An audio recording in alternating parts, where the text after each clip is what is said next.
of projects that we like to focus on at this particular time are: one, residential assisted living.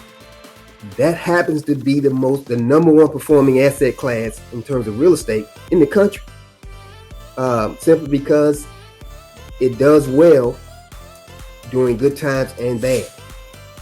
And then we like high volume new construction projects where we're building 24 houses at a time to 100 houses at a time. We like short-term rentals. They are doing well right now. People are moving from the inner city out into the suburbs. They like lakefront property, vacation rentals, or Airbnb, as you may know it. We like what we call high profit rentals. We own a few real estate franchises. We like to play the bank sometimes and own and finance notes. We certainly have lease purchase partnerships. All of these are strategies and particular projects that do well under the current market conditions, and that is what you always have to need someone on your team to recognize and be able to surgically maneuver based on the current market conditions. So right now, these are the project types that we like. Now we're going to use another program that we call our NetZERO strategy. And this is a new construction project. Now we like to do high volume stuff, anywhere from 25 to 100 units at a time. But in this case, all four member types are participating. We have the real estate entrepreneur. Remember, they bring the projects to the table and the expertise or the execution intelligence to get the job done, whereby everybody can win. We have the joint venture partner who brings the buying power to the table. We have the home buyer partner who's going to move in or buy the property. And they're what we call, they have future leveraging power. Then we have what we're focusing on here in this example is the mortgage ready landlord. And remember, they bring the leveraging power. They can go into the mortgage company and say, hey, I want to borrow $200,000. I'm going to put 20% down. Things like that. So let's see how this works. The purchase price is $200,000. And if you would look right up under the case study number 2 to the left there, you see that word called reverse wholesale. And I want to leave that out. I'll explain what that is here shortly, but that is how we reduce the risk. But back to the example.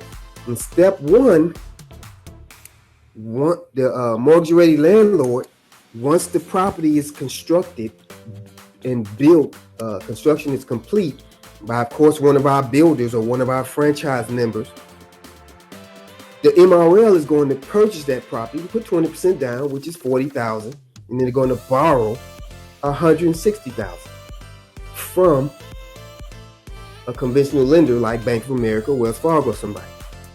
Now, in step 2, here's the magic. After closing, within approximately 48 hours, the builder or one of our JV partners will provide a second mortgage and loan that MRL, that $40,000 back. Of course, securing with the property, but the key is the MRL got their investment back. Now, we do that for several reasons. One, we want to preserve their leveraging power so they can do that again with the same money.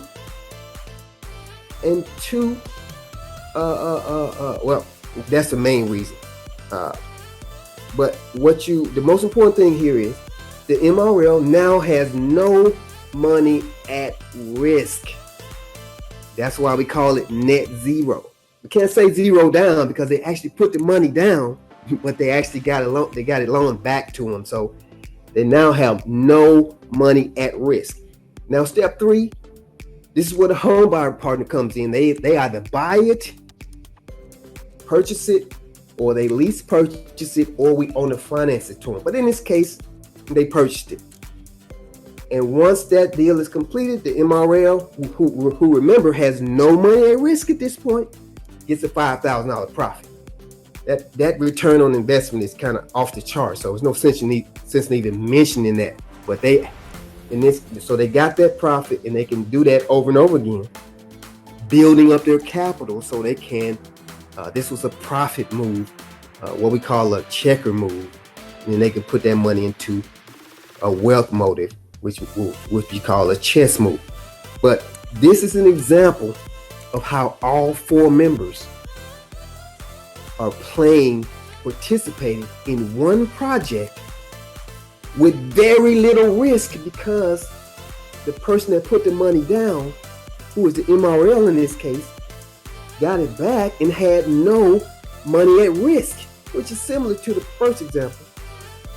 But in this case, they got profit back. In the other case, they got cash flow. But either way, this project was easier, faster, and safer than anything we could have possibly done on our own. That's the key, and that's the magic.